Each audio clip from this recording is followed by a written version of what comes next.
Hello বন্ধুরা, chicken burger রেসিপির জন্য প্রথমে নিয়ে নিয়েছি বয়েল করা মাংস, পেঁয়াজ কুচি, একটি ডিম, ব্রেডক্রাম্ব, মাংস মশলা, জিরা ধনিয়ার গুঁড়া, কাঁচামরিচ কুচি আর একটি ম্যাজিক মশলা নিয়ে নিলাম।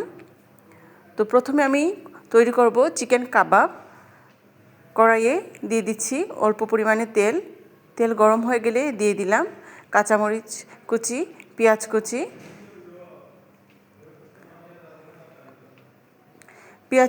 কাঁচামরিচ কুচি হালকা ব্রাউন হয়ে গেলে দিয়ে দিচ্ছি বয়েল করা মাংস।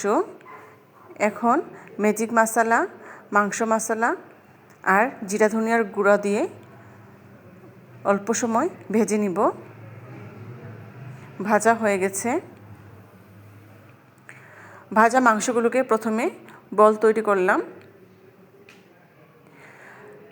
ডিমের মধ্যে ভিজিয়ে নিয়ে এখন ব্রেডক্রাম্বের মধ্যে এপিট ওপিট করে নিচ্ছি।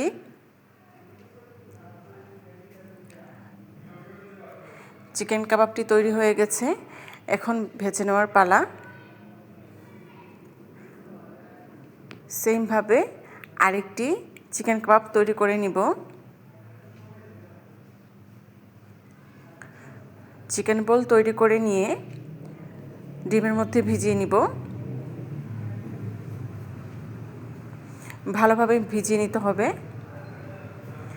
তারপর ব্রেডক্রাম্বের মধ্যে এপিট ওপিট করে নিচ্ছি।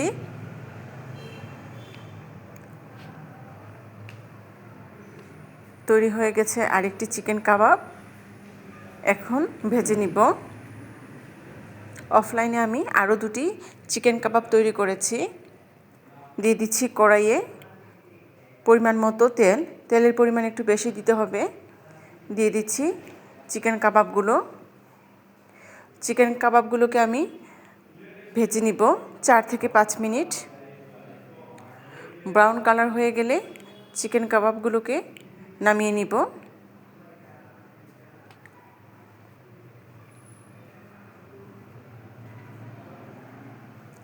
তৈরি হয়ে গেছে চিকেন কাবাব।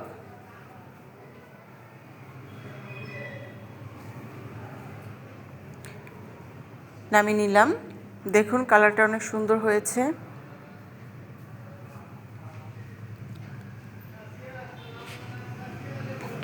এখন বার্গার করে নেওয়ার পালা। প্রথমে নিয়ে নিয়েছি বনরুটি, চিকেন কাবাব, চিজ, টমেটো সস ও মেয়োনিজ।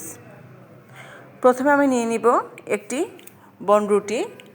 বনরুটির ওপরে দিয়ে দিচ্ছি মেয়োনিজ।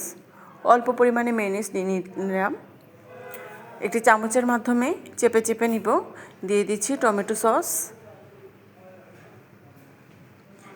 একটি চিকেন কাবাব বসিয়ে দিলাম। একটু চেপে নিচ্ছি যাতে চিকেন কাবাবটা বনরুটির উপরে বসে যায়। কাবাবের উপরে দিয়ে দিব চিজ।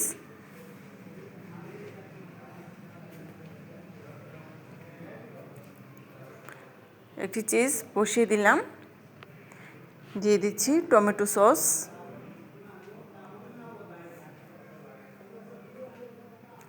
আরেকটি বনরুটি উপরে বসিয়ে হালকাভাবে চেপে নিচ্ছি। তৈরি হয়ে গেছে চিকেন বার্গার। এখন একটি কড়াইয়ে গরম করে নিব। সেইভাবে আরেকটি বার্গার তৈরি করে নিচ্ছি। দিয়ে দিলাম চিজ। এখন অল্প পরিমাণে সস দিয়ে আরেকটি বনরুটি বসিয়ে আরেকটি বার্গার তৈরি করে নিলাম।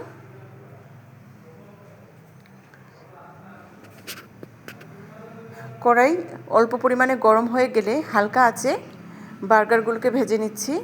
এইভাবে বার্গারগুলোকে একটু চেপে নিতে হবে। কয়েক সেকেন্ডের জন্য ঢাকা দিয়ে দিলাম। দেখুন বার্গার তৈরি হয়ে গেছে।